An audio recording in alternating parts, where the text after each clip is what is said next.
Hello guys! So ayan, kararating lang natin dito sa may Al Ain Zoo. We have Mikey, Darwin, Belay, and kararating lang natin pero exit agad yung tinuturo sa atin. Guys, pasok na tayo sa Al Ain Zoo. Pagdating namin dito, merong nagpe-perform ng mga locals.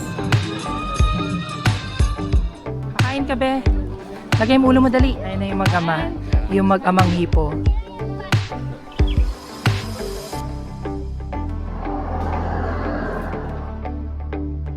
Are you guys ready? Yeah, the whistle.